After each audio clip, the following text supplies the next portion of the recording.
number A111/33 of 2026 in the matter between State versus Vusimuzi, Matlala and two others. Accused number 1 is currently in custody, and accused number 2 and 3 are corporate accused, namely Medicare 24 Tshwane District and Luxor Africa Brand Investments. Accused number 1 represents both accused number 2 and 3. Appearances for today are as follows. The date being the 1st of July 2026. Presiding officer is Mr. Plea. Public prosecutor is Advocate S. Matlala. No interpreter required for this morning. Court clerk is Mr. T. Letsoala. On record for accused number 1 is attorney Mr. Matlala and Advocate Angeli. Your Worship, I have been informed this morning that Advocate also wishes to be placed on record, and has been instructed on the matter. I also understand that Advocate Angeli has received instructions to withdraw from the matter. As it pleases the court, Your Worship, I confirm that I have received instructions to withdraw from the matter, and I beg leave to be excused.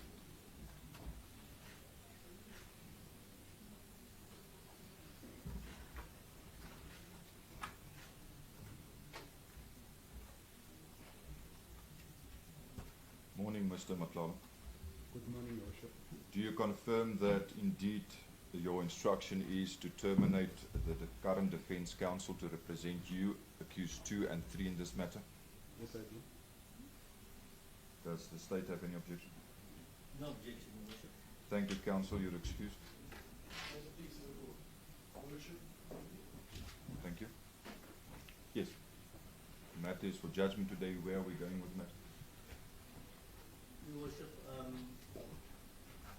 the state is ready to proceed with this matter subject to judgment.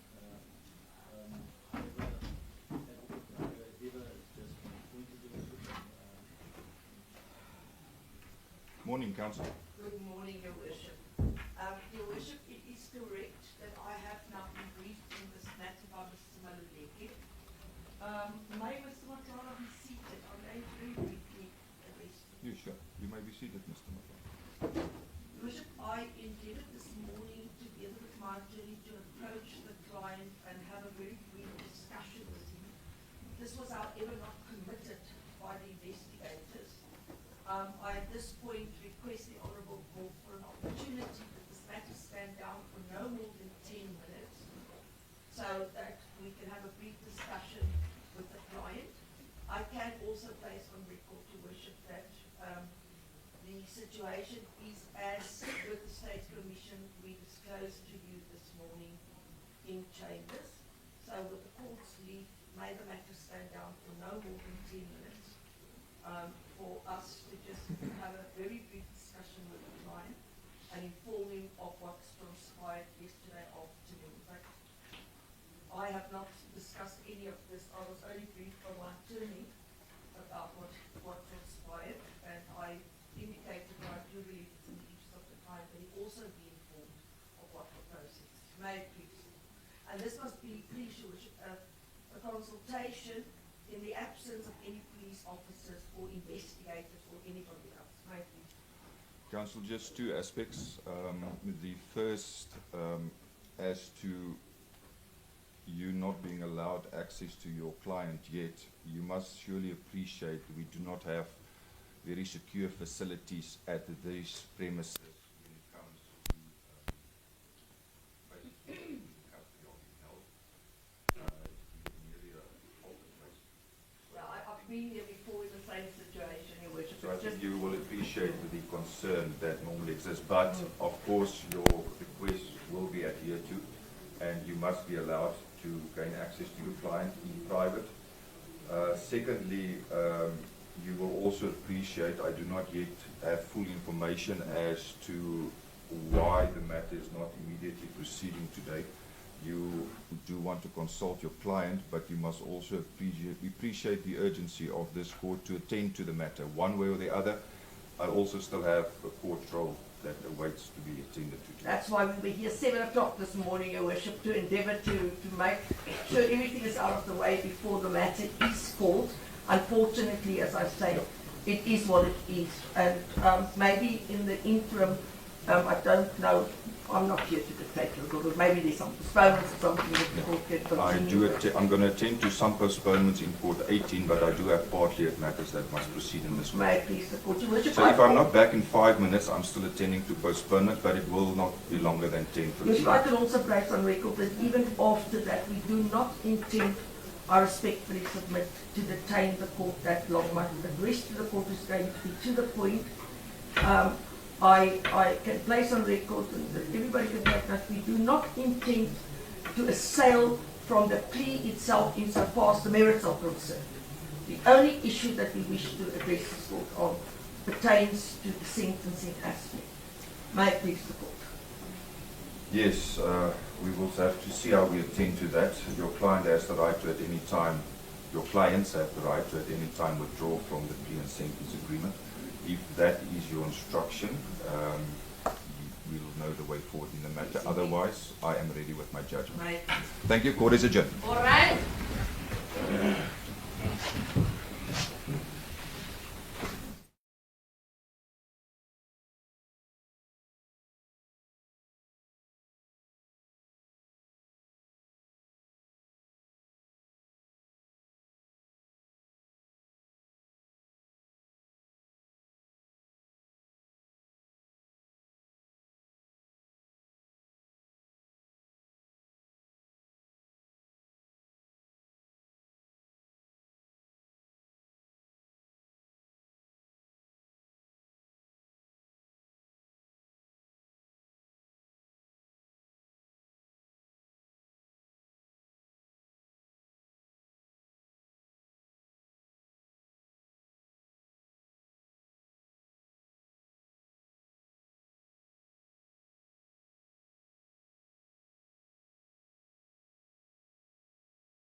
I would suggest at this point in time that Your Worship go ahead with the judgment that you said you have prepared.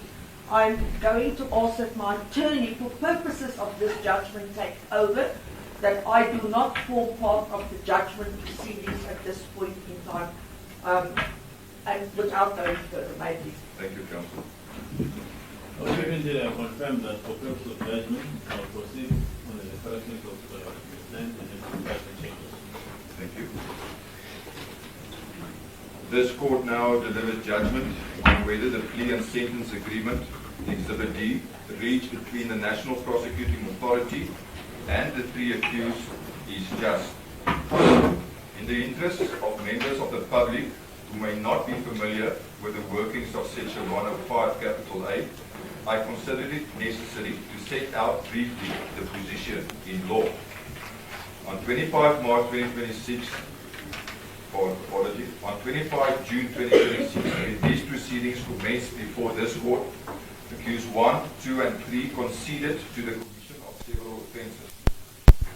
The accused and the National Prosecuting Authority regard a certain sentence that they agreed upon as just in the circumstances, which sentence will come into effect if this court finds it to be just. If the court finds the agreed sentence to be just, I will convict accused 1, 2, and 3 and impose the sentence agreed upon between the parties. Should the court find that the agreed sentence is not just, it will neither convict the accused nor impose the agreed sentence. In such an event, the court may indicate to the parties a sentence which it considers just in the circumstances.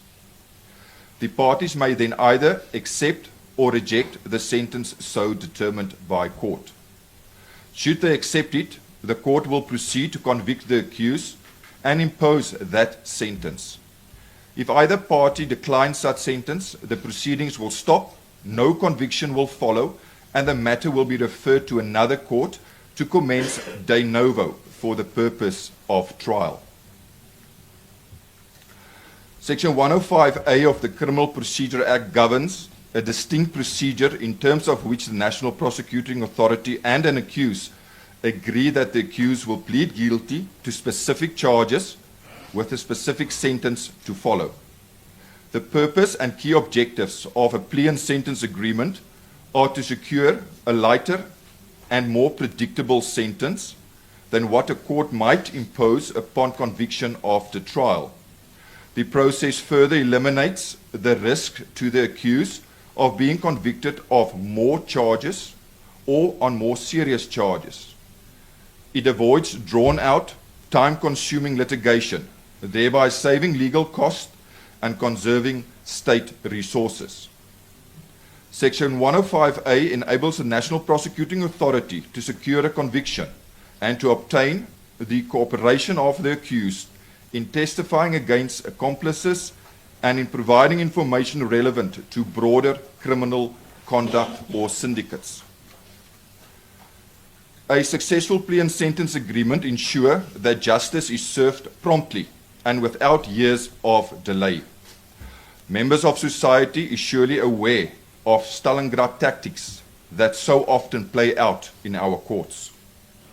The Oxford English Dictionary defines just as, and I quote, morally right and fair, appropriate or deserved, close quote. It appears that when considering whether a proposed sentence is just, there is indeed some scope for weighing up the circumstances of the accused, the interests of society, and the seriousness of the offences. Accused 1 is 50 years old.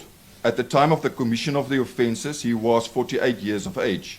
He is married and the father of minor children, although none of those children is born from his current marriage. He is not a primary caregiver. On this matter, the accused has been in custody for approximately 3 months. The accused is not a first offender. None of the personal circumstances of accused 1 disclosed strikes me as substantially mitigating. On his behalf, it is submitted that he is remorseful, in that he has, from the outset, indicated his willingness to cooperate with the National Prosecuting Authority and the South African Police Services in their investigations. In doing so, he already provided valuable information and evidence that will assist the prosecuting authority in investigating and prosecuting high-ranking officials involved, allegedly so, in criminal conduct. Accused 2 and 3 are both juristic entities represented by Accused 1. The plea and sentence agreement disclosed little information as to the current status of Accused 2 and 3 as legal entities. The admitted and agreed facts relating to the charge of fraud reveal Accused 1 to be the mastermind behind the commission of that offence. Following an advertisement pertaining a tender, it was Accused 1 that set the plan in motion. He approached a third party with whom he concluded a franchise agreement, and upon the conclusion of that agreement, Accused 2 was registered as a company, again at the instance of Accused 1. Then followed the completion and signing of tender documents containing false and fraudulent information, once more the doing of Accused 1, and by then Accused 2. The tender to the value of 228,665,280 rand was awarded, not on merit, but through the conduct of Accused 1 and 2, who corruptly influenced and colluded with a member of the bid committee to ensure that the tender was awarded to Accused 2. An amount in excess of 50 million rand was paid out to Accused 2 and by implication Accused 1 as its director. The influence exercised by Accused 1 took the form of monetary gratification comprising of 3 payments of 100,000 rand each, again the doing of Accused 1, 2 and 3, bearing in mind that Accused 1 is the sole director of Accused 2 and Accused 3. The payment of those gratifications forms the basis of counts 2, 3 and 4. It was Accused 1 that personally and as the director of Accused 2 and 3 orchestrated the gratification payments in a clandestine manner to avoid detection, conduct which lays the basis for counts 5, 6 and 7. These facts, as admitted by Accused 1, 2 and 3, tell the story of a person possessed with a corrupt, deceptive and devious mind, capable of orchestrating a carefully planned criminal operation. I have noted the willingness of Accused 1 to cooperate in the investigation of high-ranking officials implicated in criminal conduct, and one appreciates that he holds information that could assist the National Prosecuting Authority. His own involvement in the offences set out in counts 1 to 7 must not be underestimated merely because certain of those who colluded with him holds high office. On the information placed before me, it was Accused 1 who was the kingpin in the defrauding of the South African Police Services, assisted by persons holding office within the police service. I find it apt to pause here and, for your benefit, Mr. Matlala, refer to the well-known matter of S versus Maslango and another 2011 2 SACR 164 Supreme Court of Appeal, where at paragraph 26 it was held, and I quote, "Corruption has plagued the moral fiber of our society to an extent that, to some, it is a way of life. There is a very loud outcry from all corners of society against corruption, which nowadays seems fashionable. Some even go as far as stating that corruption is rendering the state dysfunctional. It is the courts that must implement the penalties imposed by the legislature. It is also the courts that must ensure that justice is not only done, but also seen to be done." Close quote. Furthermore, money laundering artificially distorts housing and legitimate business markets, crowding out compliant enterprises. The severity of the penalties that a court may impose upon the conviction of a count of money laundering echoes the serious nature of the offence. Why I make reference specifically to corruption and money laundering will become clear later in this judgment. The devastating effects of crimes as corruption, fraud and money laundering have on this country need no introduction. It is self-evident. One need only turn on the television or go onto social media. It is there daily. The consequences extend far beyond a single case. Corruption has robbed South Africans of economic growth, jobs, functioning public services, and public trust. It has contributed directly to failing infrastructures, collapsing institutions, and widespread poverty. The courts must do everything justifiable to stem the tide. It is submitted on behalf of accused 1 that he is remorseful because accused 1 entered into a plea and sentence agreement with the National Prosecuting Authority, which is set to reflect the accused's remorse and, as your legal representative put it, your partial rehabilitation. You are willing to assist the National Prosecuting Authority with information and evidence to pursue high-ranking officials involved in criminal conduct. Whether an offender is sincerely remorseful and not merely sorry for himself at having been caught is a question of fact. Before I can find that the accused 1 is genuinely remorseful, which may be a mitigating factor, substantial in nature, I must have a proper appreciation of, amongst other things, what motivated accused 1 to commit the deeds, what has since provoked accused 1's change of heart, and whether accused 1 truly appreciates the consequences of his actions. These offences were committed out of greed and for no other reason. While it is submitted on behalf of accused 1 that he, from the outset, came forward of his own accord to assist and disclose information relevant to other people involved in criminal conduct, he did so after being requisitioned to appear in this matter, as he was already in custody on another unrelated matter. Accused willingness to cooperate with the authorities followed only after his arrest and upon realizing the authorities were onto him. I am not persuaded that accused 1 and by implication accused 2 and 3 have genuine remorse, which of necessity involves a true appreciation of one's moral guilt. I view the accused's willingness to assist the authorities as a bargaining tool aimed at securing a more lenient sentence. Conduct which become a neutral factor, since it falls squarely within the objectives of Section 105A of these proceedings. I have, at the previous appearance, found that there was due compliance with Section 105A, subsection 1B, Roman 1 and Roman 3. This provision has as its objective victim participation in a plea bargain process. It lends legitimacy and credibility to the process. In this manner, society benefit in that victims' participation enhance transparency and lends credibility to the saying that justice must be seen to be done. Exhibit C is an affidavit by Charity Matlala, a Major General in the South African Police Service appointed as the Chief Risk Manager of the South African Police Services.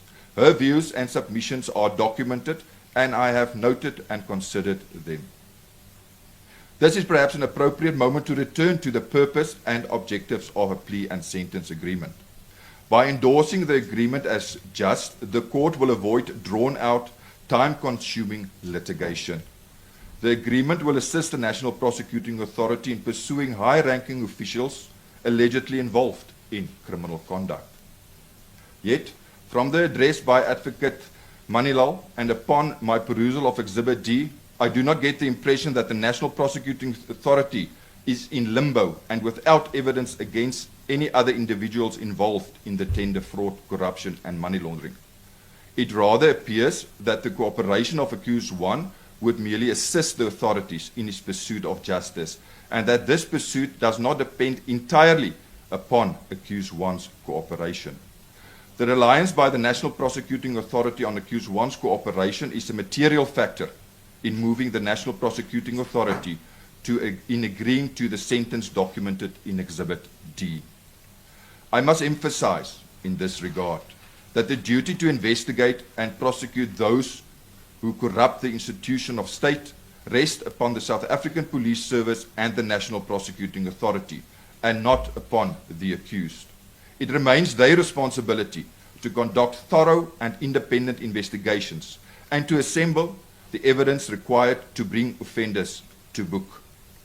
The fact that accused 1 holds evidence against high-ranking officials cannot come at the cost of justice.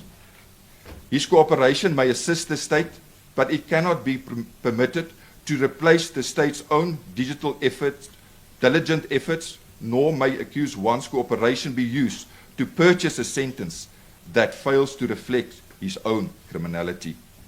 The conditions of suspension agreed between the parties are unique in its nature when it comes to plea and sentence agreements. It is aimed to give effect to the purpose and objectives of plea and sentence agreements. On this aspect, the following of note. The conditions of suspension agreed upon between the parties are not timeless. The Criminal Procedure Act limits the period that the condition of suspension may run, which period is a maximum of 5 years. Therefore, as important as the cooperation of accused one may be to the National Prosecuting Authority, the latter may be challenged in the form of delays. Upon the lapse of 5-year period, the conditions of suspension may no longer be enforced. Advocate Matlala indicated to court that he has permission to enter into this plea and sentence agreement, I quote, at the highest level, close quote, within the NPA. He further, on more than one instance in his address, submitted that the court must see the bigger picture. In doing so, and with due regard to the agreed sentence, the NPA by implication invites members of society and the justice system to trust the National Prosecuting Authority to successfully pursue other alleged culprits relevant to the matter before court. Advocate Matlala also referred the court to other high-profile matters where accused persons entered into plea and sentence agreements, which matters have materially similar conditions of suspension as those conditions agreed on in the matter before court. I may not know of all matters and trials currently before the courts within the country, but I am not aware of high-profile accused persons like, for example, Mr. Agrisi, relevant to the Busasa matter under criminal case number CC14 of 2022, having commenced with his testimony in line with his plea and sentence agreement. I merely use this as an example because I was referred to this matter by Advocate Matlala. Unfortunately, I was not referred to any plea and sentence agreements that contributed to and resulted in the successful prosecution in the pursuit of justice. Members of societies may soon, if not already, doubt the effectiveness of plea and sentence agreements as a tool to effectively pursue justice. I turn to the sentence agreed upon between the parties. The National Prosecuting Authority and the accused agreed on a sentence set out on page 17 and 18 of Exhibit D. They agree that, in respect of accused 1, all counts be taken together for the purpose of sentence, and that a period of 15 years imprisonment be imposed, of which 7 years are suspended on certain conditions. In respect of accused 2 and 3, it is likewise agreed that all counts be taken together for the purpose of sentence and that the wholly suspended fine be imposed. In considering the justness or unjustness of the sentence agreement, the court cannot simply decide for itself in vacuum what sentence it would have imposed for the crimes to which the accused pleaded guilty. If that was the case, I would have, without a doubt, imposed a much heavier sentence under the circumstances. But that is besides the point. The test is different, since this is a plea bargain matter. I have dealt with the serious nature of the offences, the interests of society, and the personal circumstances of the accused as disclosed to me.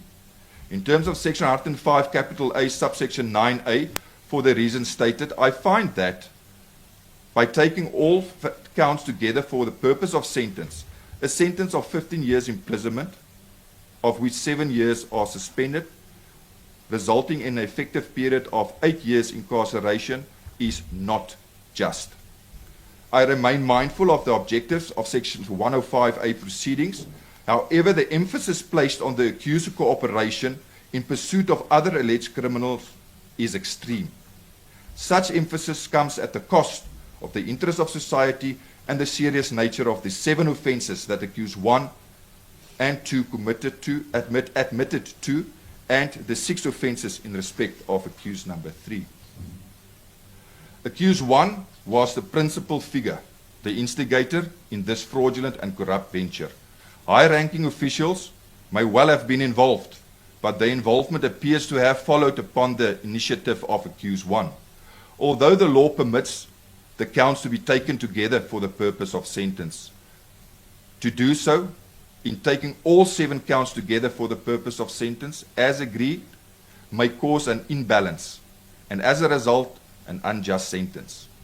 Therefore, my earlier specific reference to the serious nature of the offences of corruption and money laundering. The National Prosecuting Authority and the accused set out circumstances they view as substantial and compelling, which may move the court to consider a sentence outside those preferred under minimum sentence legislation. These are recorded in Exhibit D, paragraph G, on page 16. Section 105A, subsection 7B, Roman 2 of the Criminal Procedure Act requires that the court must have due regard to prescribed minimum sentences governed by Act 105 of 1997, even at considering whether a plea and sentence agreement is just. On the count of fraud, a period of 15 years imprisonment is ordained.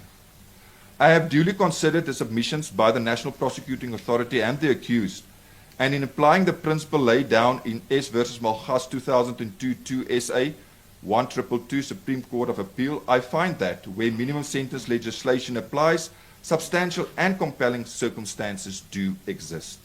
The record will reflect these circumstances as those referred to in Exhibit D. Though I have rejected accused one's willingness to assist the authorities as a sign of remorse, I do acknowledge the fact that accused one is cooperating in the ongoing investigation and agreed to participate and cooperate in future ventures by the National Prosecuting Authority to bring other alleged criminals to book. I am therefore satisfied that the prescribed minimum sentence relevant to count number 1, that of 15 years imprisonment, may be departed from. Limited information pertaining accused 2 and 3's financial position, whether they are still active companies or dormant, etc., was put before me.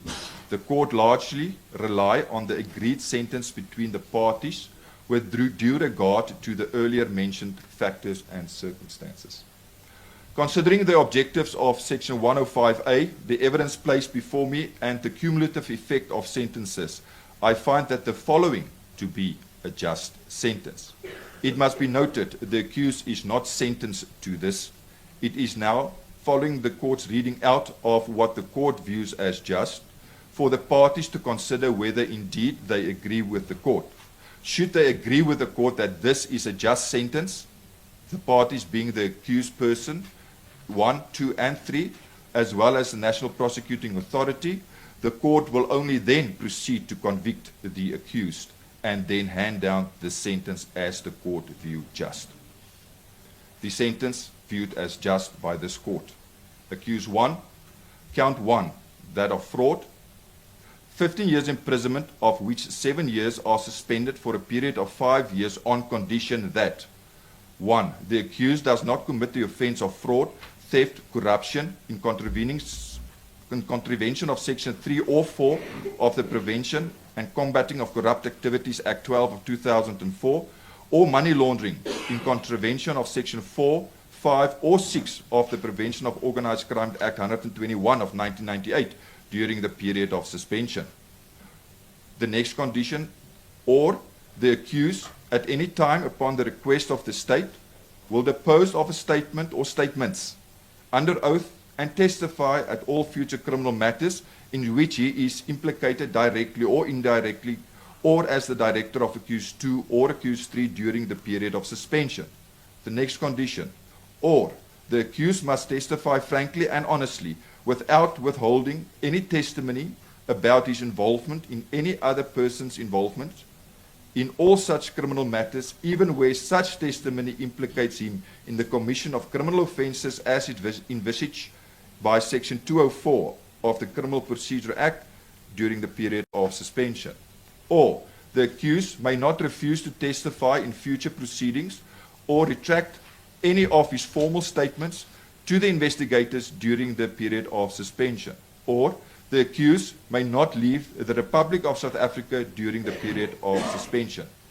Accused 1, counts 2, 3, and 4, those of corruption. The 3 counts are taken together for the purpose of sentence, and the accused 1 is sentenced to 10 years imprisonment, of which 8 years are to run concurrent with the sentence imposed on count number 1. Counts 5, 6, and 7, money laundering, in respect of accused 1, these counts are taken together for the purpose of sentence. 10 years imprisonment, of which 8 years are to run concurrent with the sentence imposed on count number 1. The net result is a period of 12 years imprisonment. In terms of section 103(1) of Act 60 of 2000, the accused 1 remains unfit to possess a firearm.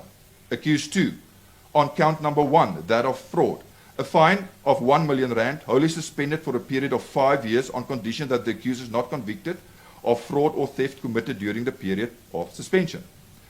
Accused 2, on count 2, 3, and 4, that of corruption. These counts are taken together for purpose of sentence. A fine of 500,000 rand, wholly suspended for a period of 5 years on condition that accused 2 is not convicted of corruption in contravention of section 3 or 4 of the Prevention of Combating of Corrupt Activities Act 12 of 2004, committed during the period of suspension. In respect of accused 2, counts 5, 6, and 7, that of money laundering, they are taken together for the purpose of sentence. A fine of 500,000 rand, wholly suspended for a period of 5 years on condition that the accused is not convicted of money laundering in contravention of section 4, 5, or 6 of the Prevention of Organized Crime Act 121 of 1998, committed during the period of suspension. In respect of accused number 3, counts 2, 3, and 4 of corruption, it is taken together for the purposes of sentence, and accused 3 is fined to 500,000 rand, wholly suspended for a period of 5 years on condition that accused 3 is not convicted of corruption in contravention of section 3 or 4 of the Prevention of Combating of Corrupt Activities Act 12 of 2004, committed during the period of suspension. In respect of accused 3, counts 5, 6, and 7, that of money laundering, these counts are taken together for the purpose of sentence. Accused 3 is sentenced to a fine of 500,000 rand, wholly suspended for a period of 5 years on condition that the accused is not convicted of money laundering in contravention of section 4 or 5 or 6 of the Prevention of Organized Crime Act 121 of 1998, committed during the period of suspension. That is the sentence the court views just. The parties will now be handed each a copy of this sentence the court views just for them to consider. I will have a short adjournment. You can give me indication if you need more time to consider same, or whether you are in a position then today to have the matter finalized. There's the copy for the state and the copy for the defense. Shall we have, you will give me indication? Indeed, for your worship, obviously we proceed to consult with the accused person in view of the sentence that the court has just read out. Obviously not what was anticipated in terms of agreement, so we will leave an opportunity. I'm just not sure because the court indicated that it has another role. The court's availability to accommodate us, or if perhaps I take quick instructions now from the accused, whether we seek more time or we'll be able to deal with it or roll it over to another day for you to consider what is now being proposed. Can I just say? Can I give you 30 minutes to consider this? And if you are instructed, ready with your instructions prior to the 30 minutes, you can just give me indication, or I can come back to court. Thank you. Court adjourns.